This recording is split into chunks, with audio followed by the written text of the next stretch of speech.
All right, everyone, welcome. Thank you so much for joining us tonight. We're super excited to have you. If you're new here, we're a management organization for business students at San Francisco State University, and we just aim to kind of bring management, leadership, and job opportunities to students at San Francisco State University and beyond. Today, we have the honor of hosting Nguyen, who's a recruiter on LinkedIn. You might have seen some of his posts. They're super meaningful and really impactful, so we're so excited to have him. I know he has a really big introduction coming for you guys, so I'll let him have a go. But I just kind of wanted to give some quick announcements before we move forward.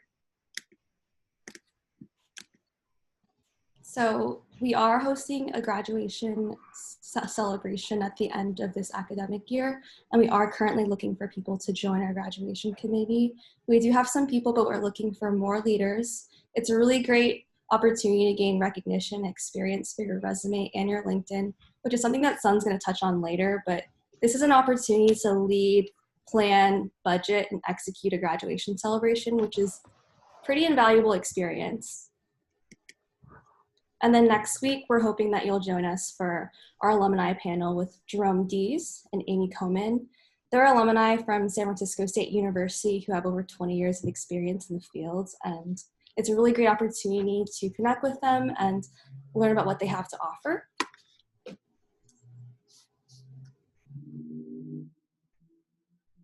All right, so I'm going to take it away and give it over to Sun. Great. I'll just bust into my deck and I'll also share my screen here in a second. I can do that. But yeah, I think I'll talk about some of the things, and I don't know if you've read the profile already about some of the things about me in the background, but I figured I would just kind of open up with like a mini icebreaker before I get into some of the deep stuff. So my favorite drink is a whiskey ginger. So I'm actually going to pop one open right now. So if you don't drink, feel free to just do a regular ginger ale, but I'm going to crack one open right now. I do also have a fancy glass with the square ice cube. And I typically just do like a single shot, so 1.5 ounces. So whatever you're drinking tonight, I actually usually use a Jameson, which you will see right here. Don't worry, I'm not getting paid for these advertisements. It's just a little bit of a, my choice. I'm a sucker for tradition. And funny story about me, I actually did not drink until I was 21. I always had these dreams of running for political office. So I always, kept a pretty clean and straight and narrow in terms of like laws and all those things. So either way, I'm really happy to be with you tonight. I do say cheers. So cheers to everybody out there. I'm going to share my screen right now and we'll get this going.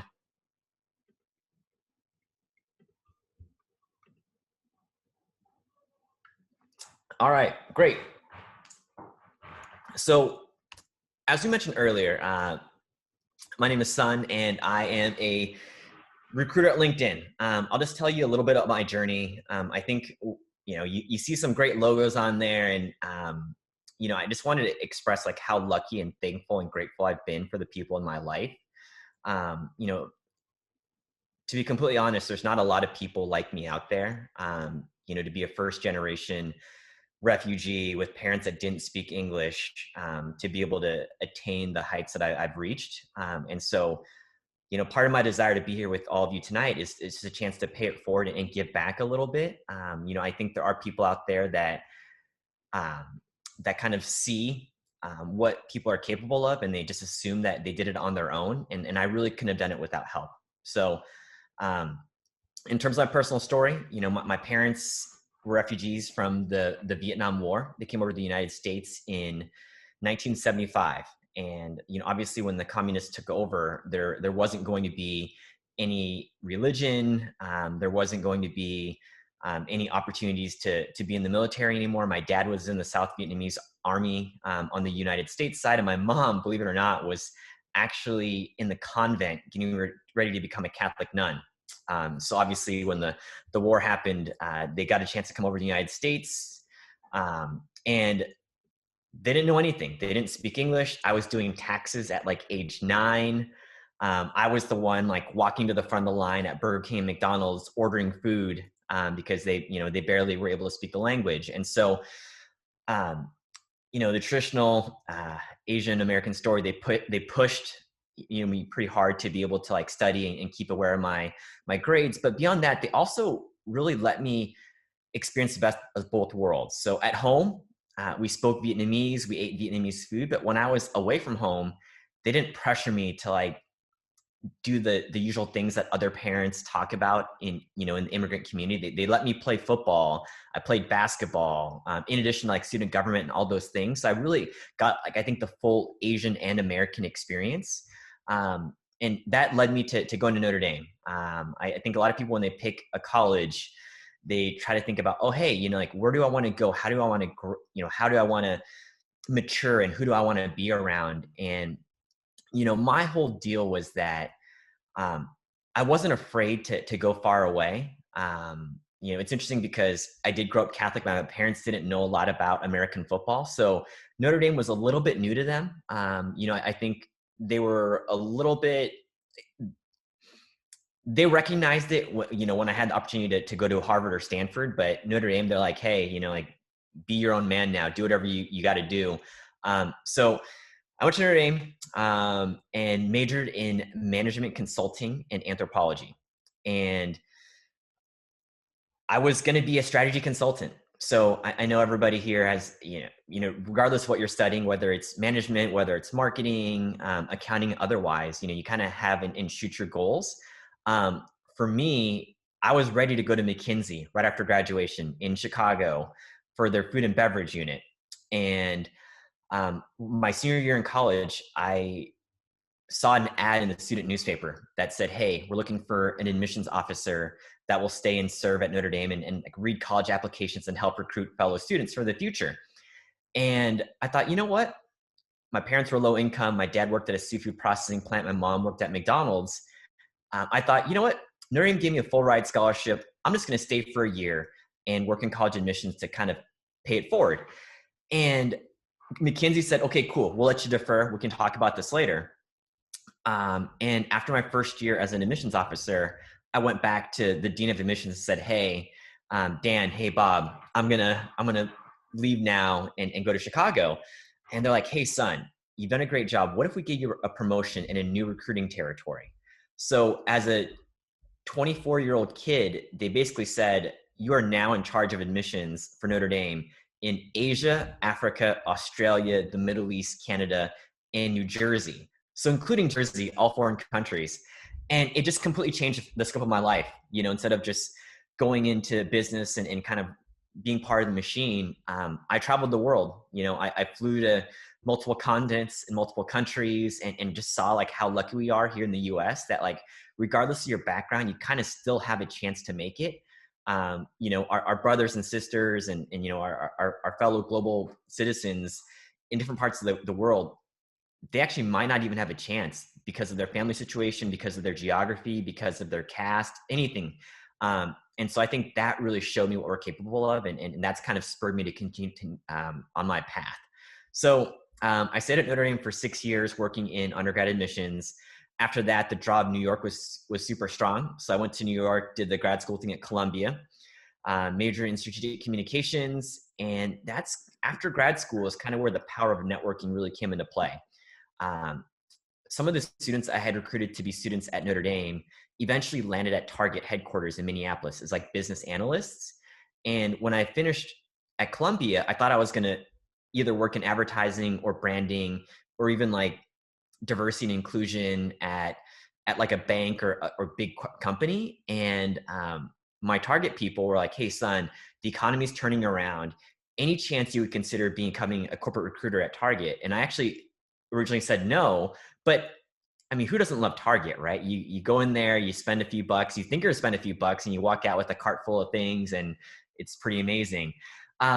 So I gave it a shot, and I went out there, and they just completely wowed me in Minneapolis. So that's how I got my start in corporate recruiting, is because some of the people that I had known before ended up there and brought me in. After recruiting at Target, I did a favor for a friend who is a priest, and he's the president of the University of Portland in Oregon. And he said, hey, son, can you just spend a year or two helping me raise money for scholarships. And so I did that for about a year and a half before my wife, Sherry, ultimately had to move to Michigan. Sherry is the sugar mama soon, probably next year. I told Nancy already, but my wife is a pretty big time anesthesiologist at Stanford.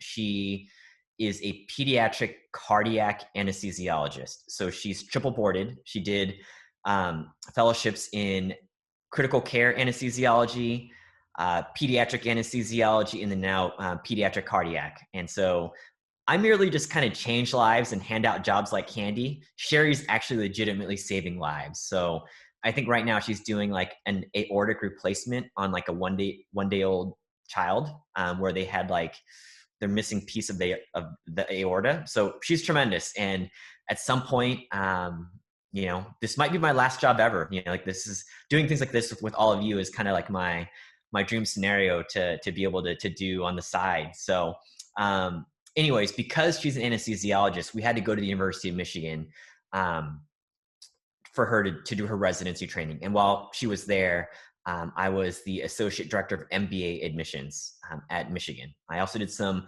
MD admissions, some law school admissions. So I've kind of done it all. And then when Sherry got this fellowship at Stanford, that's how I landed here back on the West Coast. So we made the decision that we would move to California, Washington, or Oregon, and she landed at Stanford and I landed at LinkedIn.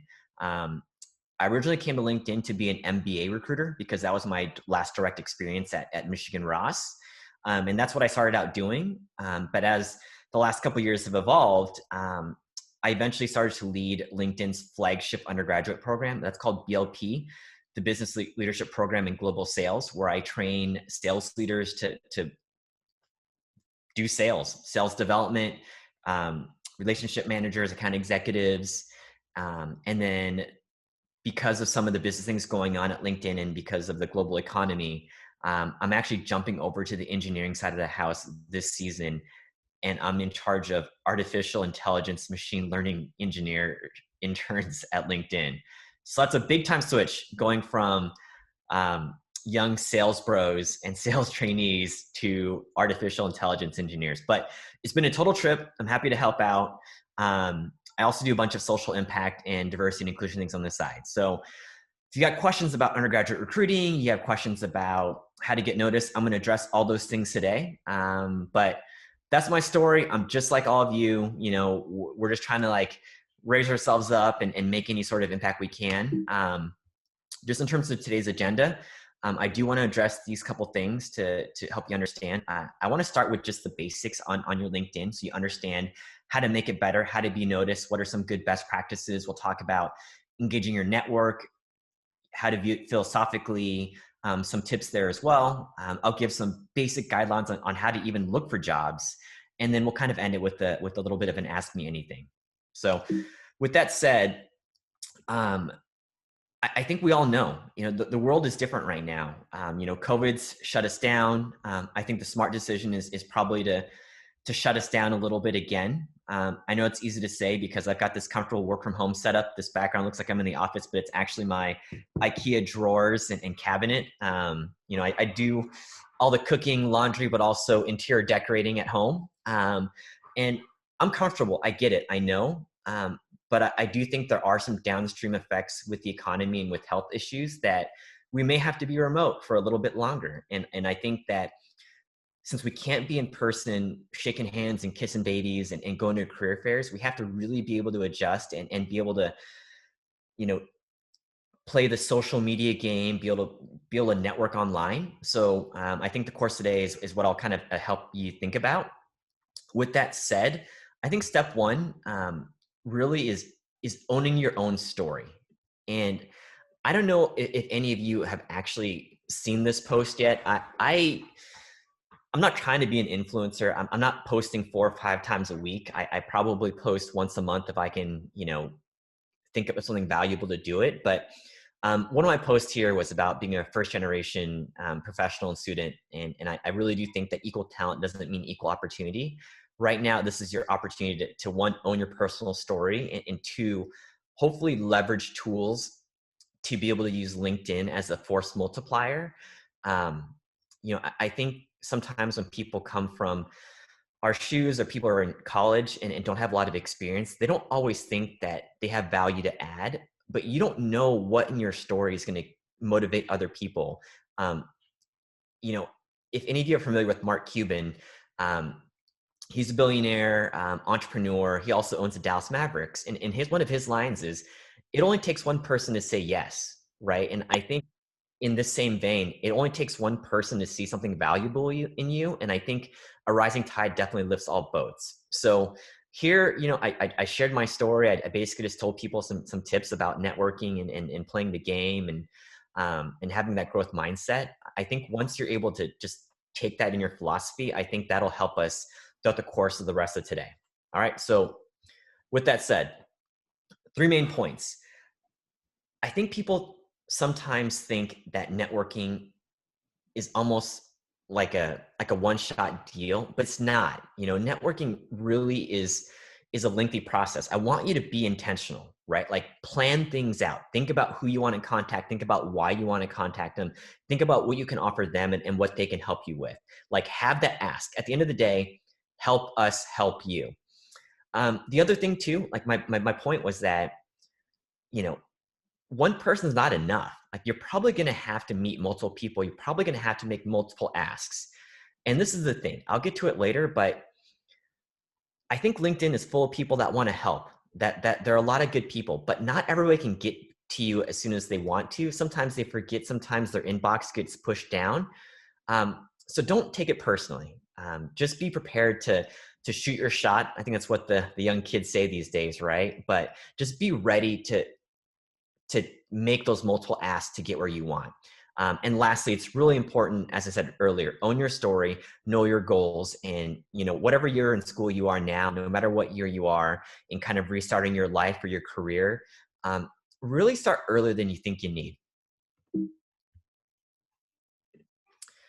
I talked about this earlier, but again, I'm going to help you find ways to be a little bit more visible. I think access is extremely important, which is why I believe in working at a place like LinkedIn. My parents moved to the United States in search of economic opportunity, and that's literally what our mission statement is at LinkedIn, is to create economic opportunity for the global workforce. And then the attention piece, you're not going to accomplish everything you can in one day. And I really would encourage you to not be afraid to make a couple posts, or just not be afraid to get engaged on the platform. And I will give you some tips and pointers. So with that said, step 1, let's rock your profile out.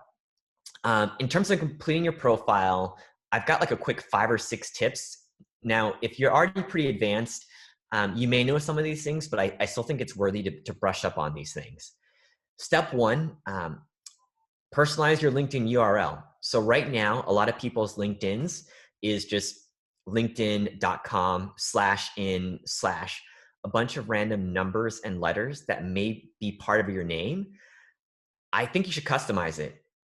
Shorten it up, eliminate those random numbers and random digits, and make it some combination of your name. Shorten up your name. It could be your last name, your first name, but I would say don't get too fancy or too cute. You don't have to make it like 30 or 40 characters. I mean, I tend to think short and sweet's pretty good.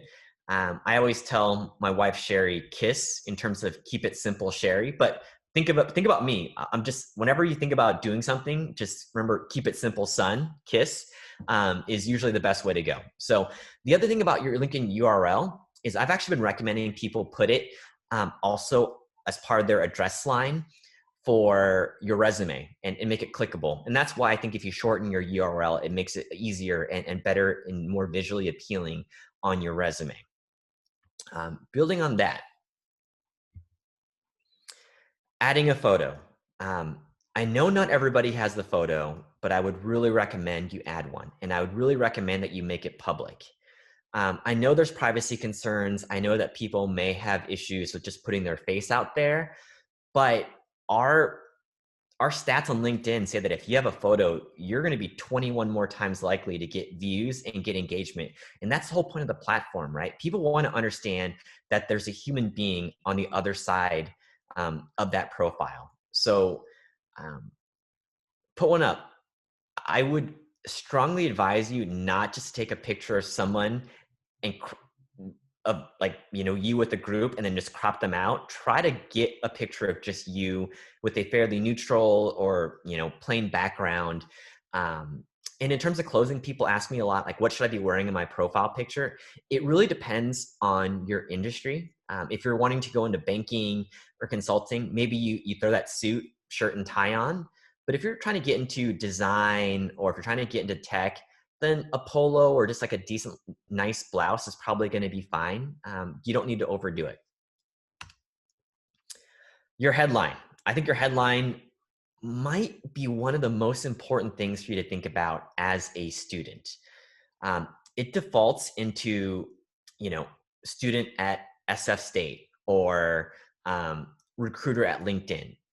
You've got 120 to 200 characters to go in there and give people a quick idea of who you are. This is your opportunity to brand yourself. Kristen on there on the screen, she was actually my recruiter to LinkedIn. And I think she does a decent job of keeping it simple to describe who she is. So she's a talent advisor. She gives a lot of people advice on their career. She draws a lot of energy from people and being part of like different organizations and volunteer things. And then her last line is R for R. R for R stands for recruiting at LinkedIn. So her job is very meta because she's a recruiter for recruiters on a recruiting platform. So that's what she does. But again, for all of you out there, I would try to stay away from that whole looking for opportunities headline. I see that sometimes. I would make it more aspirational. Like if you want to be a programmer, I think you go ahead and put on like aspiring programmer / computer science major / data nerd, right? Or if you were into photography, right? You can say aspiring art director / photographer / Adobe Suite expert. Any of those things play, but I really would try to stay away from whatever they have as your stock default. Adding to that, your summary is your elevator pitch. You can look at mine. I would say an easy way to look at good summaries is to go and look up some people that you admire or that you want to be in their position later on, and look at what their summary is. Because most of them will tell you like what they've been through in their career, where they've headed, and what their expertise is. Jamie here, she basically just gives a quick intro about who she is, what she believes in, what she's doing now, and why you should contact her, and what she wants to do next. So craft it. Don't make it 3 or 4 paragraphs. 1 paragraph and a couple sentences is easy to go. One of the secrets to your summary and to your headline, those of you that are in search, your LinkedIn profile, think of it as search engine optimization. Recruiters and companies, when they look for you, they can type in certain keywords. If it's anywhere in your profile, they can find you that way. Education. I think your education is really important with where you're at right now. There is some advice right now where people say, hey, don't put years of school, don't put years of graduation, because people get a little scared of age discrimination. I don't believe in that practice. I actually believe in putting down your years, especially if you're in school now, because what happens if you're in school now or a recent graduate, it changes how people can look for you in terms of their campus recruiting programs, right? So if you say you're a 2019, 2020, 2021, or 22 graduate, recruiters and companies will know you can be part of their campus hiring program.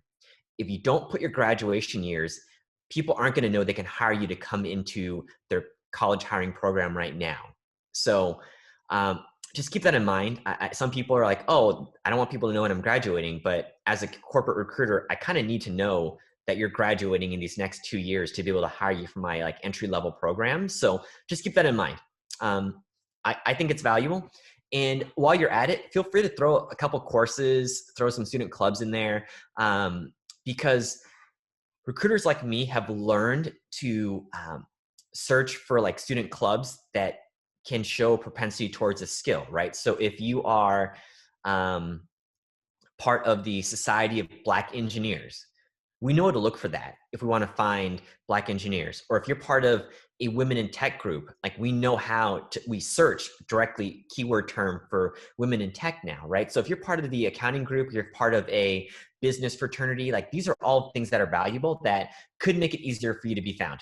So that's a nice quick tip. I think you should certainly do that. A couple other things. This, if you've got some skills, whether it's like technical skills, programming knowledge, language skills, throw those onto your LinkedIn profile as well, because those will show up in search. Okay, part 2. And again, if there are questions building up, we can dig through all of them at the end. So keep it on your mind, type it in, whatever you like, and we'll get to it afterwards. To networking and asking for help, I think one of the first things that I've learned that I really believe in is I know not everybody out there is acting in good faith, but I treat them like they're acting in good faith, and I treat them with positive intent and just kind of assume. I kind of have this belief that people typically shouldn't be able to control the way you feel. And sometimes it's actually a little bit disarming if you just automatically assume they're good and want to help you. Sometimes it just brings down that curtain a little bit. With that said, also, don't be transactional. Like, don't just write to somebody when you need their help. Like, start a little bit earlier. Find some good points. Just be involved a little bit ahead of time. And I think all of you it's tough because a lot of us are remote right now, but I hear so many stories about how students get so caught up networking with professors, with administrators, with companies, they forget to be friends with each other. And that's kind of where I repeated earlier, rising tide lifts all boats. Many times you're not really competing with all these other people. You're kind of more just competing against the best version of yourself, because recruiters and admissions people, they can really find any reason to get you in. And I think the more people you help, it's going to come around. So think about that.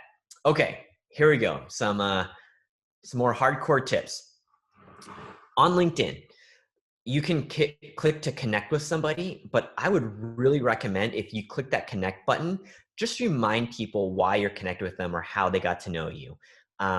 From this group alone, I've had some really great connection requests. People have said, hey, I'm looking forward to being part of your talk on Thursday night, or I'm so-and-so part of the MOBS group.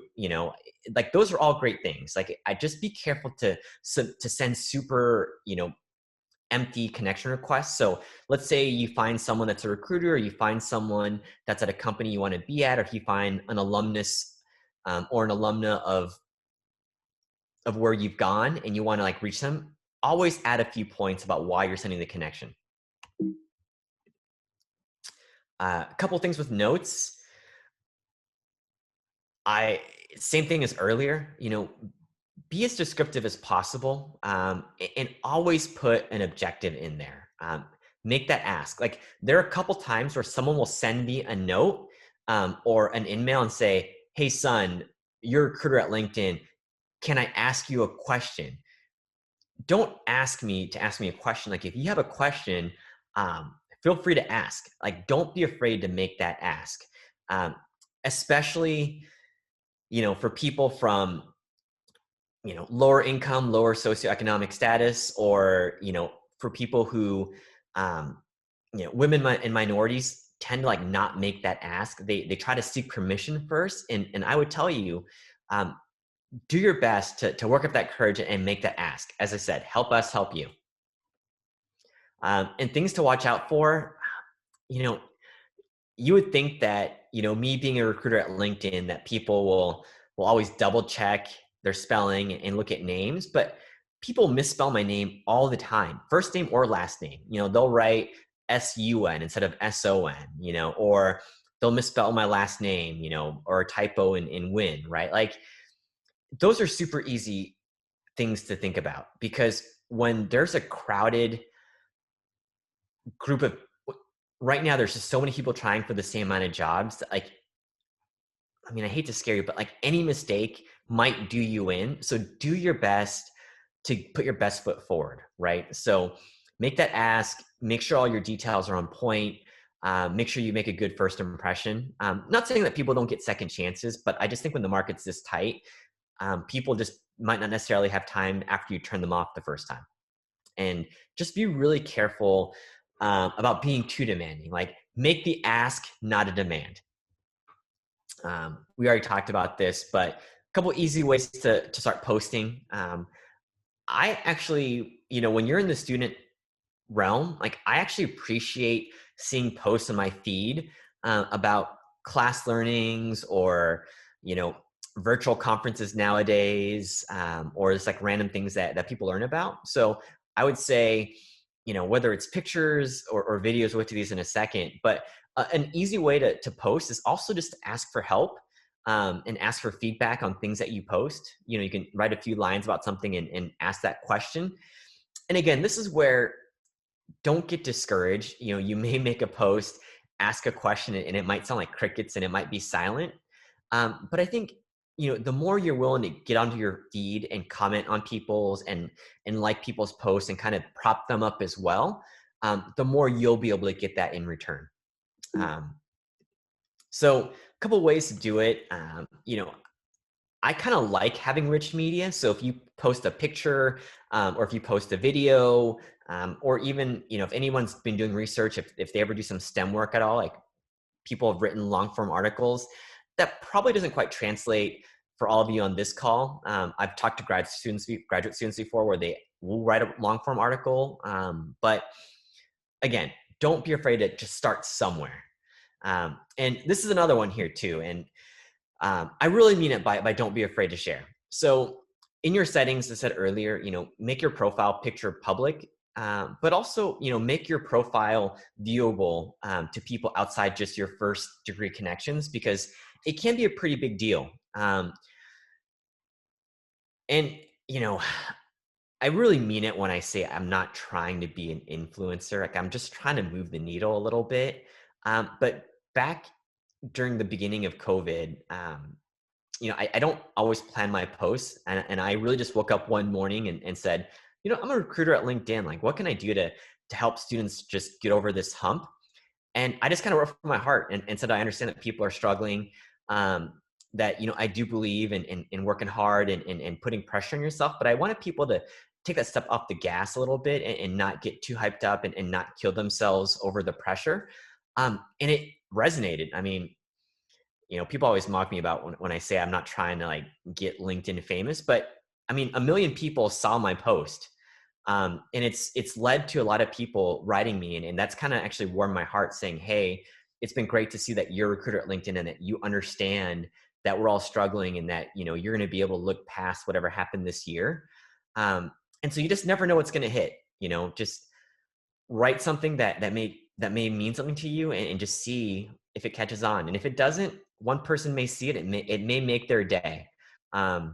So get out there, go for it. One of the things I always say is, ships are safe at harbor, but that's not what ships are made for. So sail out there, give it a shot. A couple quick tips on finding opportunities online. Here are some easy things to think about. We've got a special hiring report. If you are on LinkedIn, it's usually on your right side. It'll say like special report, the hiring report, or the road ahead, or COVID hiring numbers. Like, that's usually pretty easy to see. Candor's got a pretty good up-to-date list. Glassdoor's got a decent list as well. And I'm sure Indeed and Smart Recruiters and some of those other places as well. But at least, start looking at things ahead of time.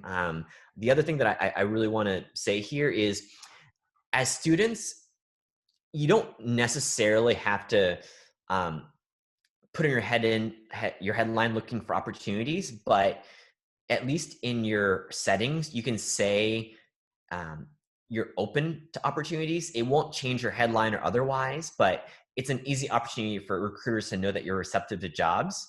And there's also another one too. Like, if you're getting close to graduation and you're not finding anything, you can also, in this same box, click open to work, and it actually puts a green circle around your profile picture that shows that you're open and ready to work, like, right away in the next few weeks or days, or as soon as anything comes up. So it's we're making it easier to be noticed. And especially coming out of school, you don't have to worry about your current employer scared of you looking for other jobs. But yeah, those are a couple settings you can easily make.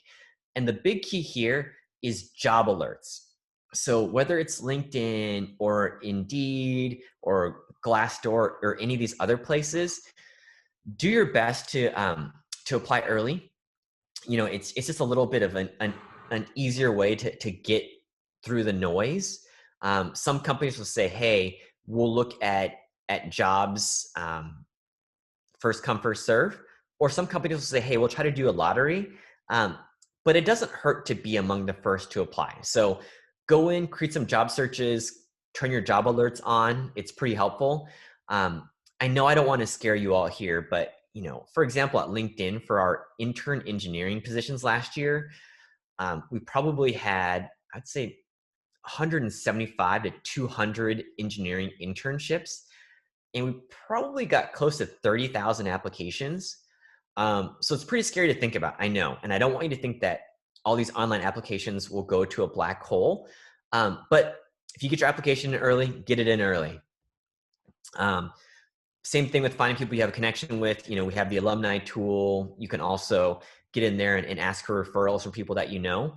And the key to referrals, again, is the referral ask should not be the first time you are in touch with somebody. Like if you find someone that works at a company that you want to be at, you can start it with saying, hey, I'm from so-and-so. I've seen your background. I love what you're doing. You know, is it okay for us to connect? And then down the line in the second or third touch point, if you see a referral opportunity, that's when you can ask. But I would really be careful not to lead off with the referral ask. Finally, you know, I just want to leave you with just those thoughts. Be prepared. I always tell people, be ready so you don't have to get ready. Second thing is relationships matter. You know, the people in this club are going to matter. The people that you've met at different student organizations, people that you've been in class, whether it's in person or virtual, are going to matter.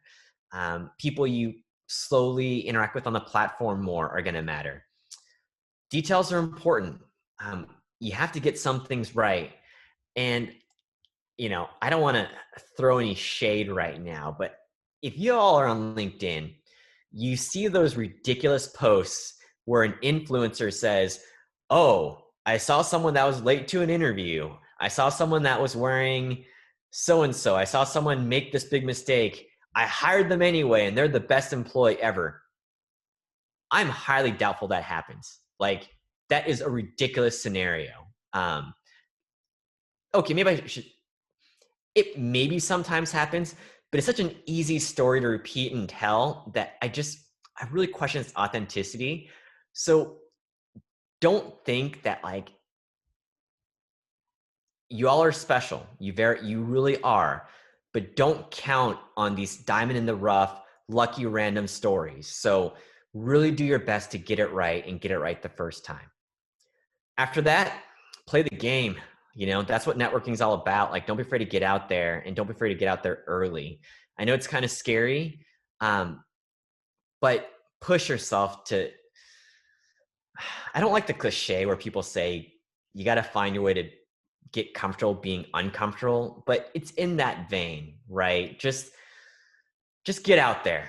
So that's what I got. I'm going to turn off share my screen. I'm going to open up some questions and go from there. Okay.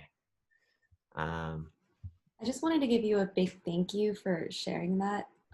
That was so insightful, and I just loved how you kind of pointed out how you've been in our shoes too. I think sometimes many of us see recruiters or hiring managers as people who are unrelatable, you know, coming from your position, going to the universities that you've gone to, and working in the positions you've had. You still like understand where we come from. And I love that you pointed out that women of color may face fear when trying to network or go through the recruitment process. And it's really amazing to be so seen and heard. So I just really appreciate that. And I wanted to point that out. And I'm sure many people in this group feel the same way. Yeah, absolutely. You know, it's not like I'm the prime example, right? It's not where you start. It's kind of where you finish. I think the other thing to think about too, before getting to questions, is that I think a lot of us put so much pressure on ourselves to succeed that there's two things I want you to keep in mind, right? Success is not always a destination. Um, I want y'all to kind of enjoy the journey and learn a little bit. People kind of just, they don't take their time to be good at something. And that's really the key, right? Like, it's okay to take things slow and get really, really good at something. The last thing is, family pressures, societal pressures. Try not to let other people's vision of success define your success. Like, you may not like what you do, right? Like, some of you may take that first job out of school in a boring job. Um, it's okay to like do it for a year or two to like get through the ropes and kind of like earn your stripes. But don't do it forever. If it's killing you, and you're not feeling good about yourself, it's probably time to walk away. But don't just quit when times get hard. Like, give it a little bit of time. So, with that said, should we just do open-ended questions? Do you want to ask it, or do you want me to try to go through this chat and see if there's questions I can take out? There's a few that I can just start off with, and then I think we'll like leave it open-ended for anyone, and we'll open up the chat in case someone feels afraid to ask. But we did have a few preliminary questions on our RSVP.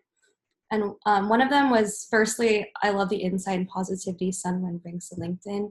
I always see his posts as I am following him, and they really make me feel uplifted and encouraged. My only question would be, what would be the number one best transferable skill or trait that recruiters look for? Well, in terms of like technical skills, we can start with that. Excel is a ridiculously silly thing to say, but the better you're at Excel, the more of an asset you can be to future teams and organizations. So there are going to be free Excel classes out there, whether it's LinkedIn or Coursera or Udemy or any of those places. Take some Excel courses. Like, if you get into your job and you show your manager that you can like help with data and organization, it'll go a long way. In terms of like soft skills and overall skills, I've got my 3 R's for early in career students and graduates. So you know how with recycling, there's reduce, reuse, recycle. For me, I think it's going to be resilient, reliable, resourceful, right? First job out of college, it can be hard. And in Batman, there's a scene where like Bruce Wayne falls down and the butler says, "Hey, Bruce, why do we fall?" So we learn how to pick ourselves back up. So the resiliency piece is really important. Like don't give up. The reliable piece. I think sometimes in high school and even in college, you can probably bootstrap things by yourself and get things done and not have to worry about it. But once you're in the working world, you have to really rely on a team, and you have to be able to deliver results when other people are depending on you. So really make sure you have some good stories about being reliable. Last thing is resourceful. Things are hard. You got to find ways to get things done, but to do it with integrity and to do it the right way is really important. I think character counts. I think that like, not cutting corners count, but I do believe that resourcefulness and being creative to find solutions, being a problem solver, will get you far as well.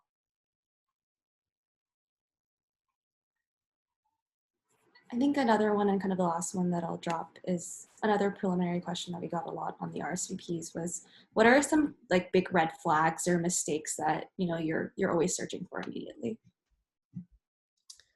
Well, there's some, I would say like resume mistakes. So what will happen if you ever apply to graduate school or if you apply for jobs? A lot of times people will actually have your LinkedIn profile and your resume up at the same time. Make sure you're telling the right story and the proper story with the same dates and job titles. And the discrepancies is one of those killer things, because everybody does background checks, right? So that's a major one, right? But I think smaller ones, in terms of red flags, I would say calling people by the wrong name, or I think a big one for me is just because I'm a corporate recruiter or just because I'm a former admissions director, it doesn't necessarily mean that I'm your paid headhunter. A lot of students may apply for a job and then they just write and say, hey, this is my background on my resume. Can you tell me where I'd be a good fit?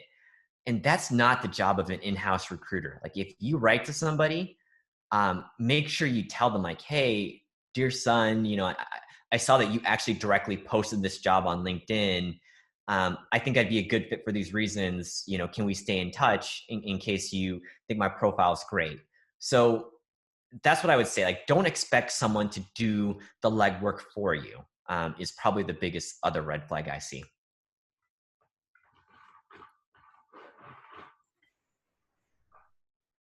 Thank you for that. Feel free to ask any questions if you'd like, everyone. The room is open for you. And if you don't feel comfortable asking verbally, feel free to drop it in the chat as well. I think there's several questions in the chat. All right, I'll pull it up and see what I got here. I'm scrolling fast. If I miss your question, you have to come back and ask here. All right, let's see. Okay. Questions. Oh, photo. Okay, cool. All right. What should I do if I had a leadership position, but for whatever reason, the org didn't do much? It's a great question. I think that's a good question of you to be humble and to, be careful of not doing too much. But I think it's okay. When you're part of clubs or organizations, life happens. No matter what you put on your resume or on your LinkedIn profile, at least have one story. If you can't come up with one story or one example, then maybe it's not worth putting on. So whether it's a leadership position or a project or an internship, if you can at least give us one good example, that's probably okay to throw on there. Speaking of which, while we're talking about resume, I'll take a quick pause here. There is a difference between your resume and your LinkedIn profile. Your LinkedIn profile is going to be a little bit more general with a couple bullet points. Your resume is going to be more detailed. Like your resume may have your internship experience and your club experience with like 3 or 4 bullet points for each single line item. On your resume, what I would Google if I were you is the Google XYZ resume format.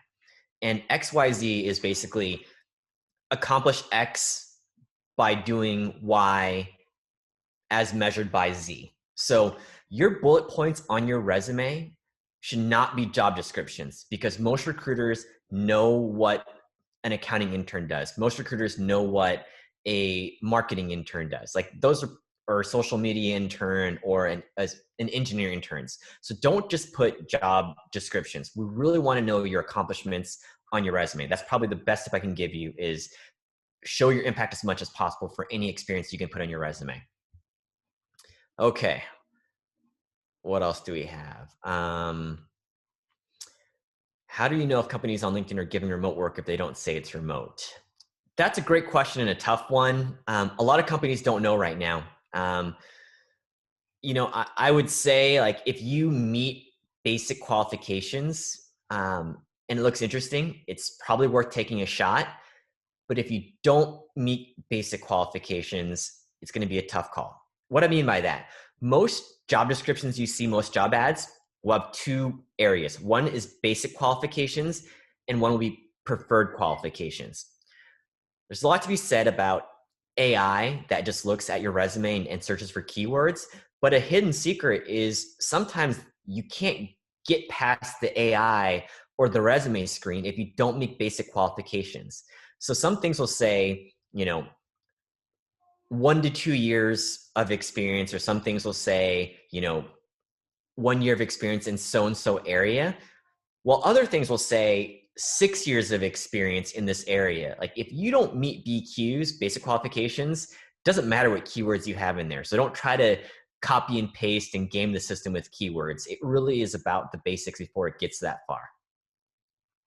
Okay, what do we got here? Difference between premium and regular LinkedIn profile. Most students don't need LinkedIn Premium. LinkedIn Premium, I mean, it can feature you in some jobs ahead, but that kind of plays more for when you're experienced and are trying to like showcase your specific skills for a specific role. I think as students, a lot of times it's premium just gives you advanced analytics stats, and you probably don't really need those. It's great, like at some point, if you get closer to graduation, take your free month of premium. I mean, just sign up, take the month, and then unsign up. Not a big deal, but use it sparingly. Um, okay, let's see here. But I do like premium. It's fun. You get a gold badge. It's cool. All right. Mode. Recruiting advice that people don't know. Okay.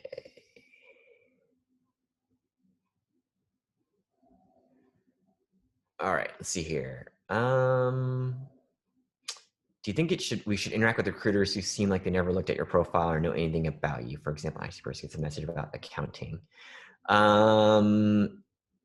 Alex, you still on here? You want to give me some more clarification on that? Yeah, sure. Occasionally I get emails or messages on LinkedIn from people who it seems like they have no idea who I am. The name is there, but everything in that description that they send you is like, oh, you must be living in Colorado, for example, but I say in my profile, I'm from San Francisco. Mm-hmm. Or I got an email yesterday from someone who's like, hey, are you interested in working in accounting? And I have no experience in accounting at all. I work in IT. So do you think I should reply to this person or just delete that email and ignore them? Well, I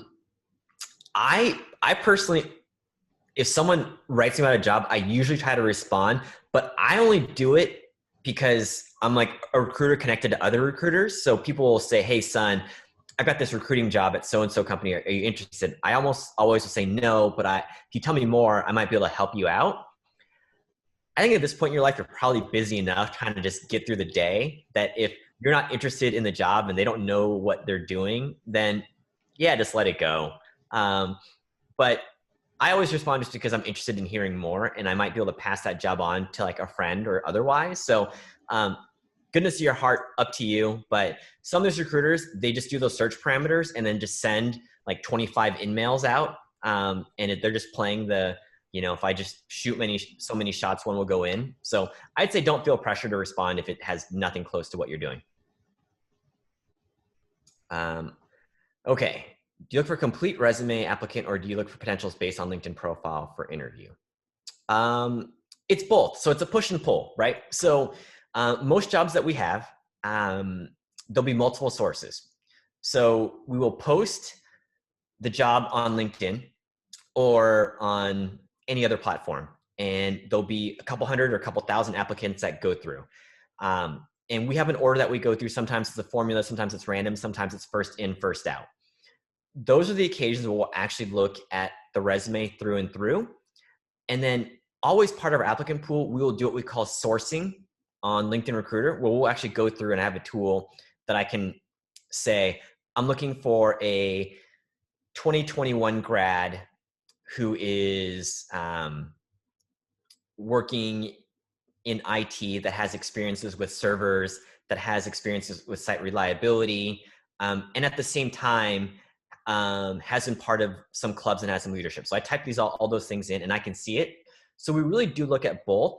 But I do think having a strong LinkedIn profile is going to help you a lot, because you can even link your resume in there to make yourself more searchable.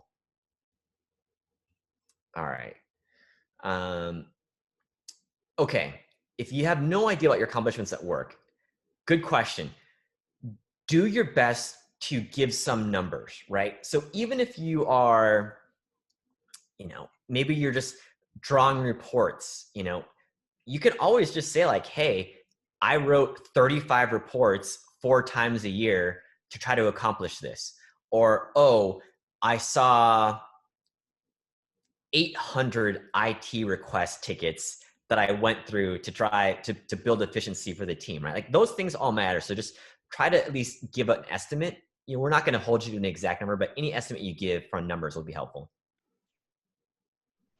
I have a question that I think a lot of students are wondering, or maybe don't really know about this, but what's kind of the difference between what you search for in university applicants versus just like real world career professionals? Because sometimes we hear that, you know, personal branding and story are more important for students than like a lot of accomplishments.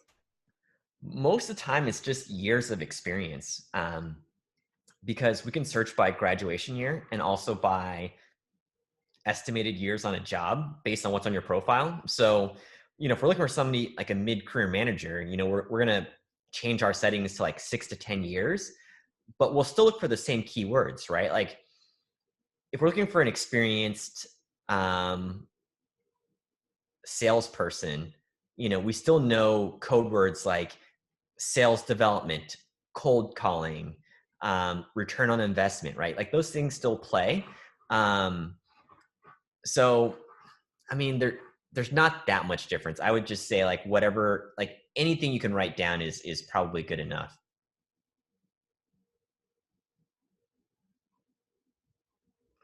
Other random questions, if you want to type in or just chat in. If I missed your question, bring it back up.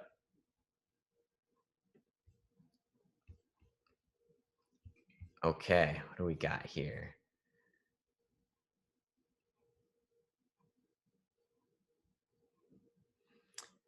Okay. Biggest piece of advice that I have for people going through the recruitment process that most people don't know. Okay. Well, I would probably say, if there's a single one, it's probably that we do more active searching than most people think. And that's why I've been preaching, like have a better LinkedIn profile with some of these keywords and some of these bullet points on there. Just because I think so many people just think, I'm just going to apply and see what happens. And they're just putting so much pressure on themselves to apply to like hundreds of jobs that I think the cleaner your profile is, the makes it just a little bit easier for us to search. I think the other thing that I would say, a lot of people think the only way to get in is through like a referral, and that's not true. I would say try to be part of as many like organizations as you can. That will go a long way, because as students, we search for organizations and clubs and teams way more than y'all probably think. If you've ever heard of Boolean search strings, that's how we do a lot of this work, right? We'll say, you know, quote, student and or this major and or these clubs. So keep on trying to participate and be an active student with your extracurriculars. That'll be pretty helpful. How many bullet points minimum maximum per work experience? I like 3 to 4.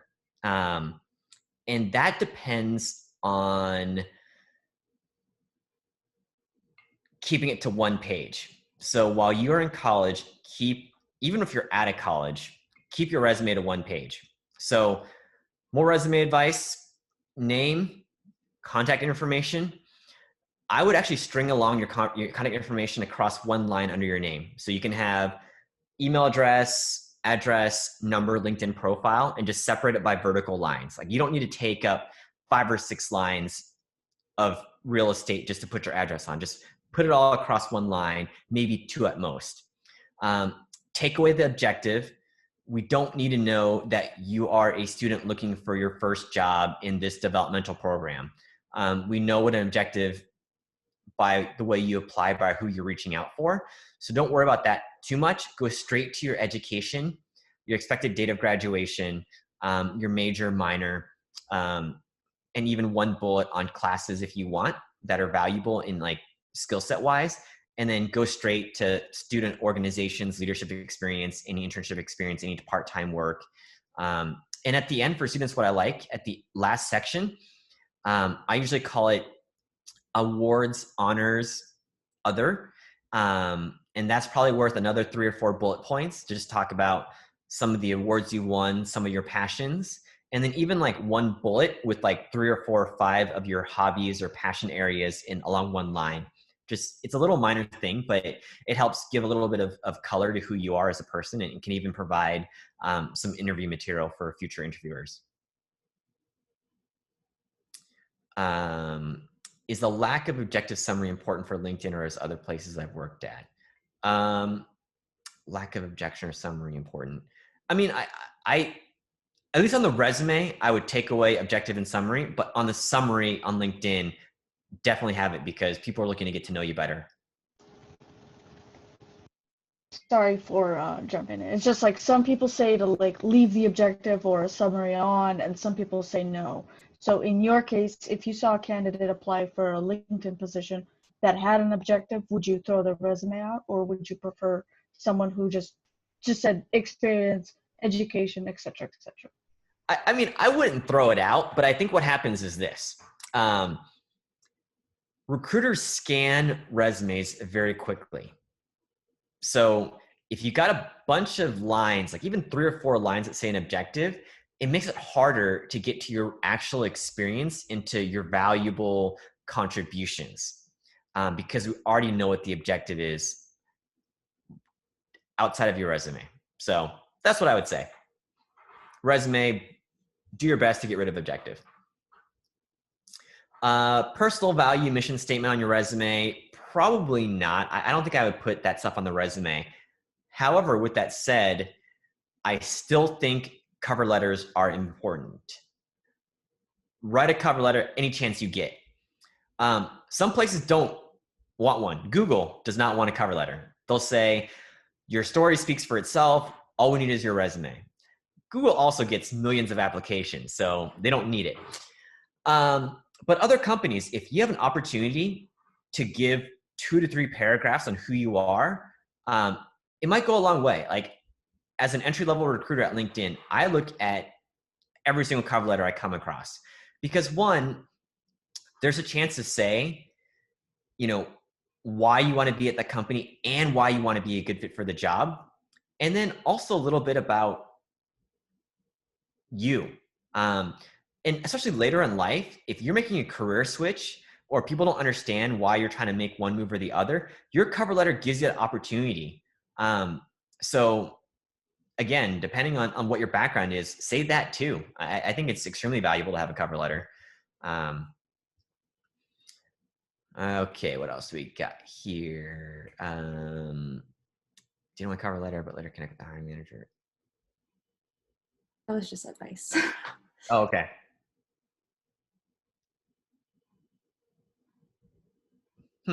Okay.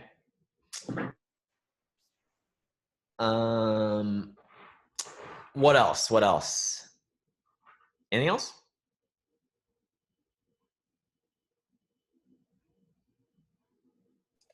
Can I ask you what might possibly be a strange question?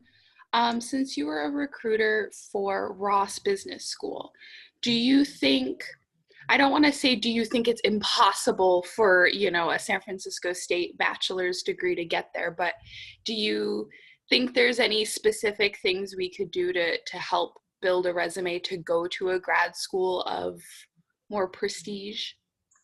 Yeah, I will say that undergrad matters less than you think, especially right now.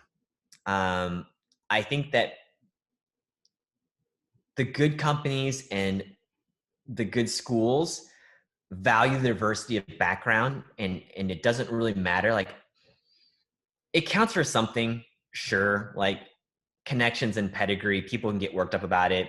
Okay, cool, whatever. But in my time at Ross and in my time at LinkedIn especially, we have the saying, skills over schools, right? So one of my proudest accomplishments as a recruiter at LinkedIn is I have got this program, BLP. I hired 74 people last year for global sales trainees from 50 different schools.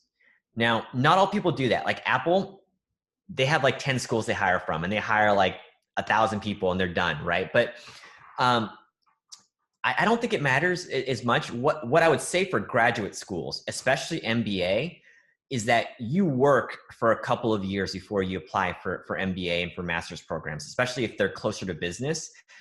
People always think, oh, what if I just work for 1 year and then apply for MBA? That's usually not enough, because most of the top MBA programs, they want to see people that have been through some stuff, right? Good and bad. They want to see people that have been somewhere for a couple of years and contribute, because what actually counts is the learning environment. They want people that can learn from each other and build that diversity of thought. And diversity of school counts for these MBA programs or law school programs. Law school is a little bit different because they take you straight out. So at that point, your GMAT and grades are crazy important. But for MBA and other business masters, it's more about just being really good at your job for like 3 to 5 years. For sure. Thank you. As a business student who's realizing that someday I'll want to get an MBA, but it's definitely not an after college direct plan, I still am trying to figure out where to kind of set my sights. So thank you. Yeah, totally. All right, cool. What else here? Resume reviews and profile reviews. I mean, I can look at 2 or 3 LinkedIn profiles real quick. If you want to throw your LinkedIn profile in the chat, I can give some quick tips. If anyone, yeah, just throw them in the chat and let's see who can.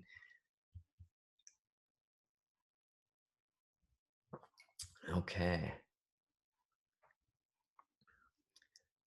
Have I read a book that's given me a paradigm shift? Let's see.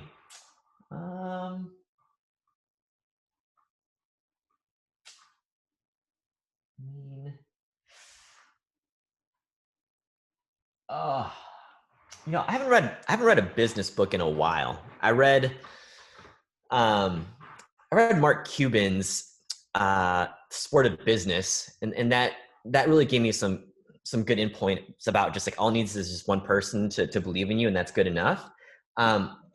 There's also another book called The Inner Game of Tennis, which talks about like your mental capabilities and getting outside of your own head. It just talks about getting so good at something that you can just do it without overthinking it.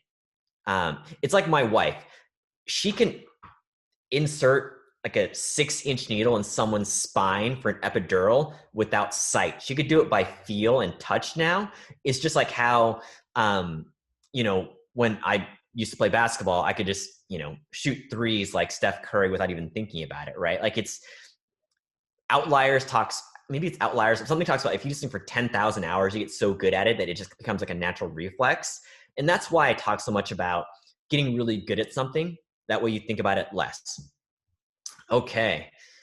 Let's see who shot one first. Okay, Peter got one out there. All right. Okay. Let's do this.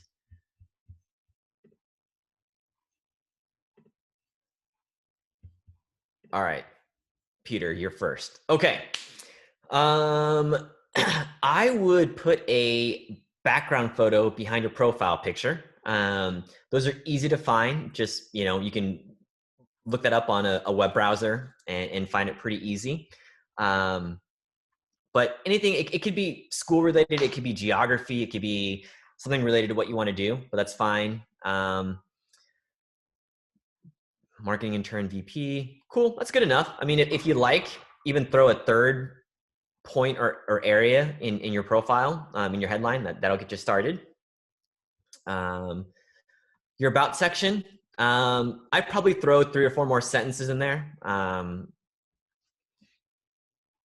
And again, you can look at any of our profiles and then that'll give you a good scope. But I do like what you're saying though. You're trying to get into a sales or marketing role, customer facing, all those things, but give us a little more background. And even opportunities for connect would be good.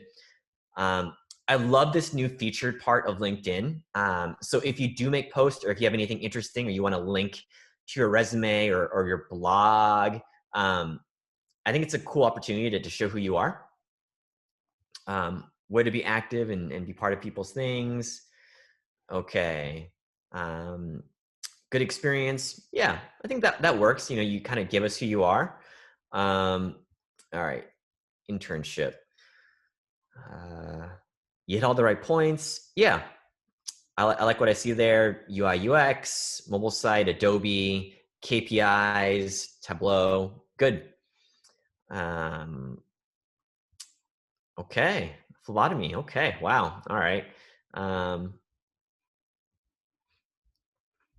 Yeah. I mean, I think you could even go away and you don't necessarily have to say that, like, that they're the nation's largest blood providers. You don't really have to say at Starbucks the customer satisfaction is critical. You can just get down and like write things like customer service, tax prep, education. I would probably throw a couple courses in there. I don't know if you've taken like a marketing analytics course or anything else, but that could be pretty good to put on there. Okay, good start. All right, let's see what else we got. Who else was on here? Aditi. Okay. Cool. What coastline is that? Where is that? Aditi, are you still on here? Where's your background photo from? It's actually a picture I took from in Mykonos, Greece. Oh wow. So, you took it. yeah. Cool. All right. Good work, incoming audit associate, president of MOBS. And a third thing could just be, I kind of like 3 things. So if you want to throw something else about you, so a good skill, a passion and interest would be great. Community transparency and honesty, working in area, crux basic functioning. It's a little bit general. So I think as long just, put a little more detail to it. Good. Same thing here. Put some of your responsibilities and things that you've done as the president. I think people will appreciate, anything that you've done, like help lead case studies or bring guest speakers on. Any other organizational things are good. Yep, great bullet points. Good to go. Good. Yeah, I think you've had a really good start. All right, could probably do one more if anyone's got one. All right, I will get Tings then.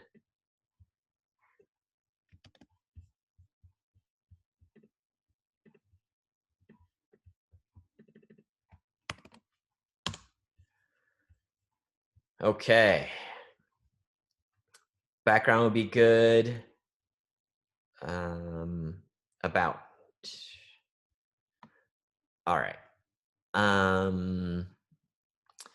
Your first 2 sentences could probably go at the back end of the about section. So I would probably say something about, you're a current student at SFSU, and then a few things about, your professional accounting stuff. And then probably add, talk about some of the businessy things, some of the accounting related things that you're interested in. Would probably be a good start there too. And at the end, that's where you could say, like, I'm willing to meet and help people that are interested in so-and-so. So here I'd probably say, like, talk about what you've tutored people in. That would be great. What your volunteer work was at AGS Omega. I probably know what a work study student library job is, with shelving books and otherwise, but, use a bullet or 2. And then more tutoring work. Throw another club or 2 plus some courses and you're okay. All right, cool. All right, so in general, y'all are in pretty decent shape. So nothing to be ashamed of. Great. Anything else? Real quick, do you have any insight for students into like the recruitment process at a company like LinkedIn or similar? Like, what are some target deadlines or milestones that we should be trying to make? And like, how soon after graduation will we still be considered a university hire? So the calendar, my feeling is the calendar started a little bit later for most companies this year. So most companies probably didn't get a chance to offer full-time conversion to all their past summer interns. So they probably, released a few interns back into the wild to reapply. So companies that would have been recruiting in August and September are probably recruiting now. And that will probably go all the way through. Most campus programs will stop recruiting for those campus programs about 2 months before the job starts. So if people are eyeballing July, June starts, they'll probably stop recruiting 2 months beforehand. With that said, we are at a limbo area because some companies that have jobs, they're probably going to go. This is just different than most years, right? In a normal year, everyone would have their head count. They'd have all their available jobs ready to go by September or October, and they would just massively recruit right now. I think for all of you out there who are not finding things, all's not lost, because companies are probably going to want to go a little bit slower. So they'll probably, instead of opening up 50 jobs like they would have the last 2 years, they might open up 20 jobs in the fall and then wait until after the new year to open up more jobs. So my guess is, don't get too discouraged at this time if you're not getting very many bites yet, just because companies will take it slow. I do think the key though is, if you do find some target companies and target roles, just sign up for job alerts. As soon as something pops up, just be ready for it. In general, for a campus eligibility, they're probably gonna want you within a year of graduation. So once you get a full year of experience, it'll be hard to get into a campus hiring program. And then, obviously at LinkedIn, just to give you an idea of what we're going through right now, our tech engineering internship number stayed the same. So, we hired 250 plus last year. We're probably going to have a need for those same 250 plus this year for engineering interns. For sales interns, we hired 14 last year. This year we're going to do a little bit more interns. We'll probably go to 17 sales interns, but for BLP, our big time program, that one's paused until next year. Normally I'd bring in 70 plus sales trainees after graduation. This year we just, we're bringing back 20 interns. And that's it for now. MBAs, I probably won't even recruit until January. So it has been a different year at LinkedIn. We even have our strategy and analytics program that we're not recruiting for this year as well. Normally LinkedIn might have some marketing undergrad interns, HR interns, communications interns. That's going to wait until January, February instead of recruiting in November. So so I think we're a big piece of understanding things are going to go slower. Another question I had is, I've seen this come up in a lot of other workshops and panels at SFSU specifically, but many of us are kind of feeling discouraged because, in San Francisco State, we compete with Stanford and Berkeley and Santa Clara University. Do you have any words of encouragement? Because many students here are underrepresented, they're older, they work full time, come from really unique backgrounds, and I think some people can feel afraid to talk about it or feel like they're not, as successful on paper. Well, again, and to not stereotype or anything like that, but I really believe in the power of telling the story of any grit or anything that you've overcome. I don't want to turn it into something where we view grit and resilience and personal stories as commodities. I don't think of it like that at all. I just think about it as your own personal journey and what you can add to any organization. And I do feel what you're saying, because there are some companies that just recruit exclusively at some schools, and that's that. But one place where I do think is encouraging is more companies see the value in diversification of the schools they recruit at. So I think if anything will make you feel better, more companies are slowly coming along to saying it doesn't really matter what your school is, and that there is a lot of great opportunity for diverse viewpoints. You know, and that, you know, when I say diversity, I'm not just talking about ethnicity, right? I've talked about economic status. I've talked about areas of study. I've talked about schools that you've gone to. I've talked about, you know, working while you're in school. I've talked about working and then going back to school, right? Like those are all things that companies now count as diversity. And I think that is going to be an opportunity for you to tell your story, right? So that's where you use that cover letter, right? That's where you use one line on your resume to talk about that kind of stuff, you know? So I think the tide is turning, and, you know, I wouldn't be afraid. I would embrace it. That's awesome. Thank you. Any final things, y'all? Okay.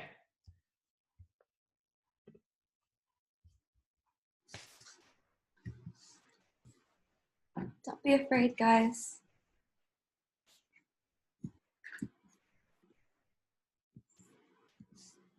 Okay. If anyone has any other questions, are they welcome to connect with you on LinkedIn and ask them as well? Yeah. Find me on LinkedIn. It shouldn't be that hard. As you saw, my last letters are just son. So, yeah, stay in touch. You know, I'll be happy to give you all wherever I can. Okay. Thank you so much for this. We really appreciate it. You got it. All right. Peace, everybody. Bye. We'll see you next time.